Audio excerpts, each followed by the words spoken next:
will go. Good day everyone, this is problem number 19 and this is group 19.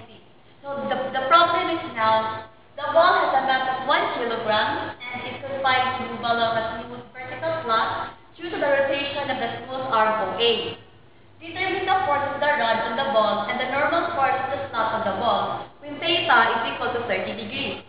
The rod is rotating with a constant angular velocity, theta dot, is equal to 3 rod per second.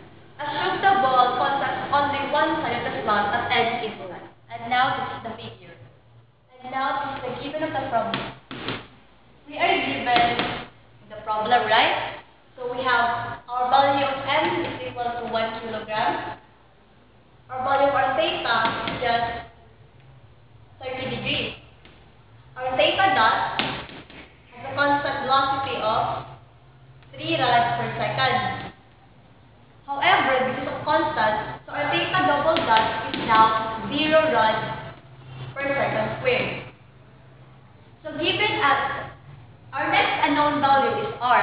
However, we could have the relationship using the trigonometric function of the triangle.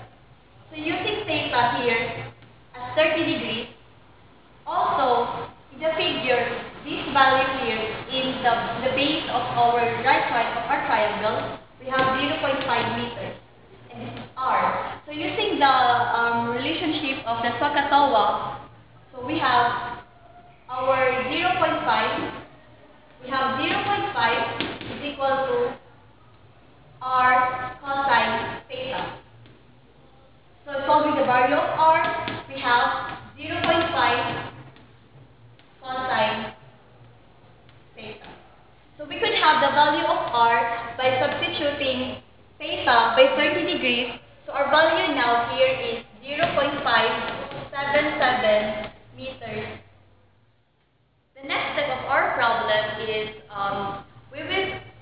we must draw the free body diagram of our figure here.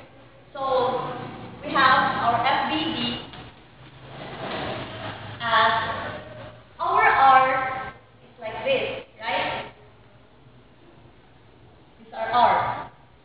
And extending here, we assume the ball to be here at this instant at 30 degrees. So at this instant, our angle here is 30 degrees, right? Our theta here is 30 degrees. Okay. Our radial component is r. So our transverse component is directly perpendicular to our r. So perpendicular to this is our theta. So next, we would like to find the tangent line where our tangent line perpendicular to this is the normal line where our normal force is located. So now, if we would like to find the tangent line, we will going to use this formula. Tan psi is equal to r dr d theta. Our r is given, which is the 0.5 over cosine theta. So dr d theta is just equal to r dot. So solving its first derivative, we have d over d theta 0.5 cosine theta. So our r dot now is 0.5 sine theta over cosine squared theta dot. So substituting these values, we have theta dot now as 1 meters per second. So substituting this one, our value is, our r given in there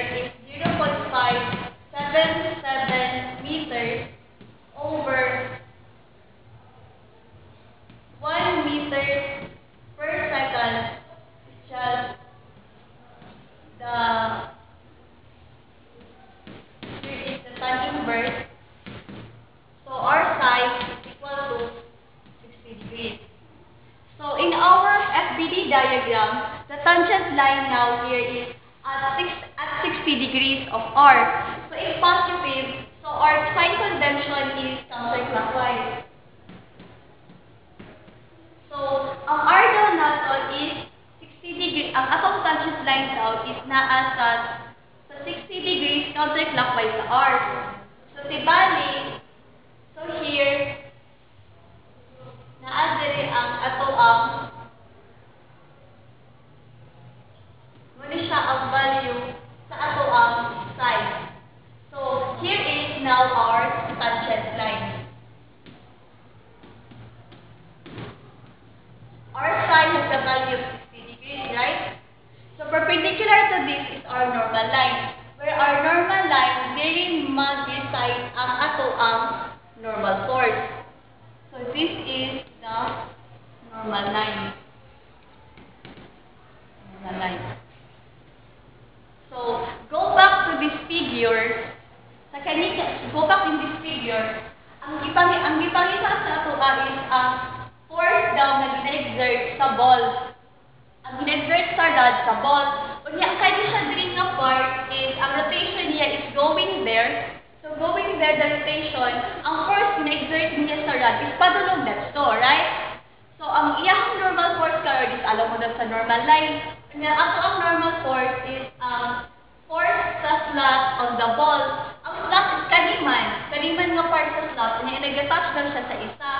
So kung padulong diri ang atong force, di ba ang normal force is ang opposite sa direction sa force, right? Or ang iyang kung ang opposite siya sa contact sa surface. So we have our normal force now our normal force is going down.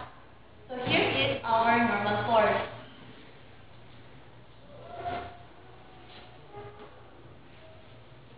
This is our Fn.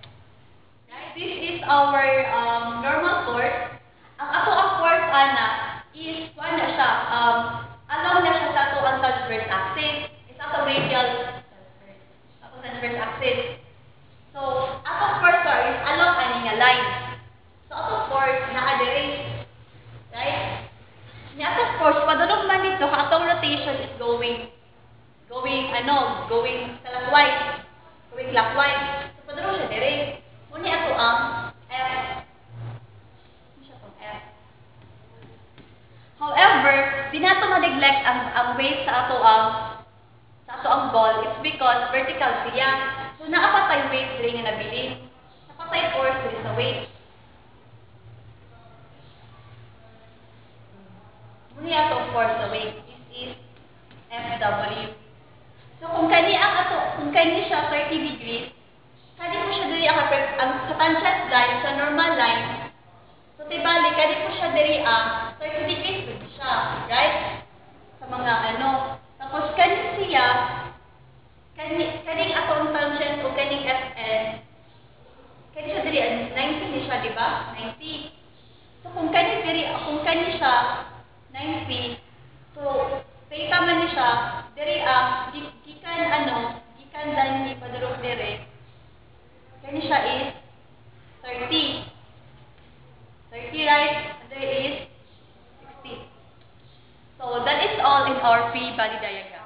Previously, these are our R values. So our R is 0.577 meters. Our R dot is 1 meter per second. So we could also use another solution for deriving the values of our R dot. So from this equation, 0.7 is constant, right? So R cos and the derivative of R cos theta is just R dot cos theta minus R sin theta theta dot. So solving for R, we will have the values same also like this. So next is our theta double dot is solving for theta double dot. We have 0 is equal to R double dot cos theta minus 2R dot sin theta theta dot minus R cos theta theta dot squared minus R sin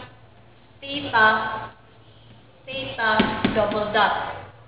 So solving for the r double dot value, we have r double dot is just dividing all these terms by cosine theta. So we have now 2r dot theta dot tangent theta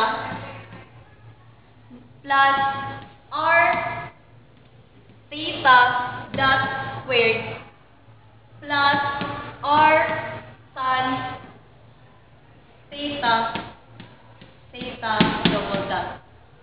So, solving these values, we have substituting by r dot, or r dot is 1 meters per second.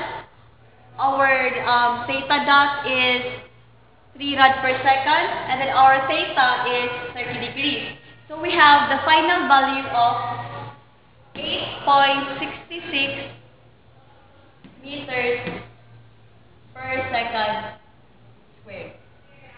So by using these values, now we could have the components along the radial and the transverse axis.